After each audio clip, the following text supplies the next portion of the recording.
प्यारे बच्चों, हम पढ़ रहे थे कक्षा 6 की गणित और इसमें हमने अपना पहला अध्याय अपनी संख्याओं की जानकारी को पढ़ना प्रारंभ कर दिया है, जिसमें हम पूर्व में प्रश्नावली 1.2 के प्रश्न संख्या 1, 2, 3, 4 पर चर्चा कर चुके हैं।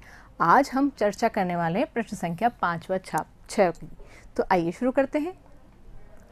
प्रश्न 5, अंकों 6, 2, 7, 4 और 3 में से प्रत्येक का केवल एक बार प्रयोग करते हुए 5 अंकों की बनाई जा सकने वाली सबसे बड़ी और सबसे छोटी संख्याओं का अंतर ज्ञात कीजिए।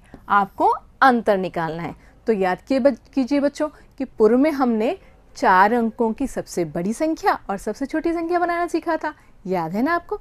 देखते हैं। तो 5 अंकों की सबसे बड़ी संख्या के लिए हमें 1, 2, 3, 4, 5 अंकों को भरना होगा।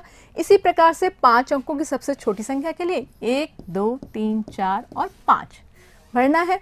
और याद करें, बाएं अंक पे बड़ी संख्या बनाने के लिए बड़ा अंक रखना होगा। ठीक है ना? तो दिए हुए अंकों में सबसे बड़ा अंक कौन सा है? 7। और फिर हम क्या करेंगे? इनको घटते क्रम में लिखेंगे। याद आ रहा है कुछ?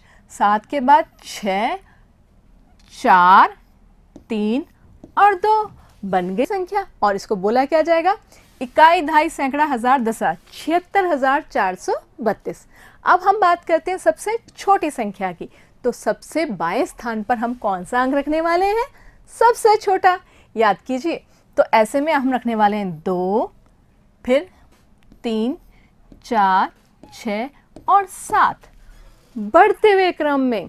याद कीजिए, मैंने आपको बताया था कि अगर हमें बड़ी संख्या पता चल जाती है तो हम छोटी संख्या बनाने के लिए उसके क्रम को बदल देंगे।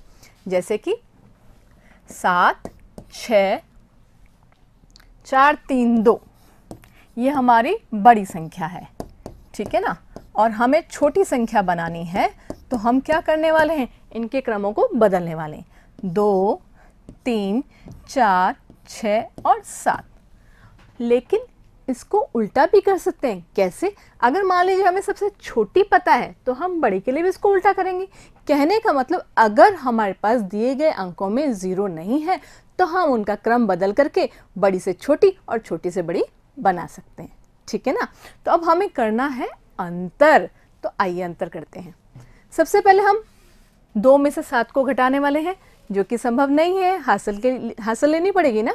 तो ये हुआ 2 और ये बन गया 12। 12 में से 7 गए तो कितने बचे? 5। और अब 2 में से 6 फिर से नहीं जाने वाला, ये फिर हासिल लेने वाला है। तो ये बन गया 3 और ये बन गया 12। और 12 में से 6 गए तो कितने बचने वाले हैं? 6। अब फिर से 3 में से 4 नहीं जाने वाले, तो 3 फिर हासिल लेगा और ये बन जाएगा 13। और 13 में से अब कितने जाने वाले हैं? 4। तो बच गए कितने? 9। आगे चलते हैं। अब तो 5 में से 3 जा सकता है। तो 5 में से 3 जाने पर कितने बचे? 2। और 7 में से 2 जाने पर 5।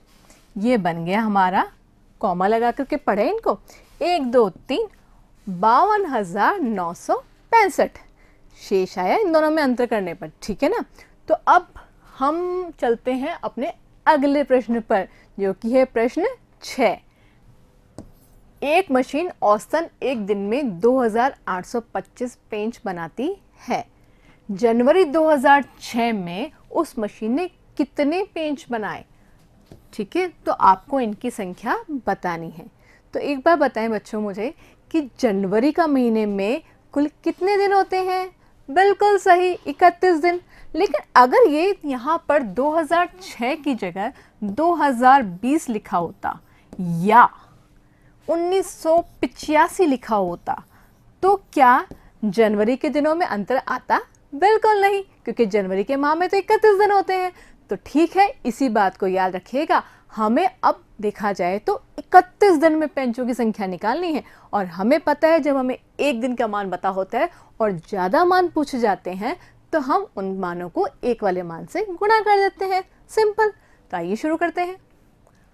मशीन एक दिन में पेंच बनाती है 2,825। ठीक है, और हमें जनवरी माह में कितने दिन होते हैं? 31 दिन। 31 दिन में कितने पेज बनाएगी? तो हमें सिंपल इस संख्या को किससे गुणा करना है? 31 से।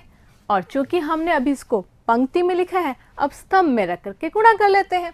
तो ये लिखा 2825 और इसको हमने गुणा कर दिया 31 से। ठीक है ना। अब 1 से गुणा जब भी हम करते हैं तब तो संख्या वही की वही आती है, 5 2 8 2। अब गुणा करते हैं 3 से, तो 3 पंजे 15 हासिल की 1,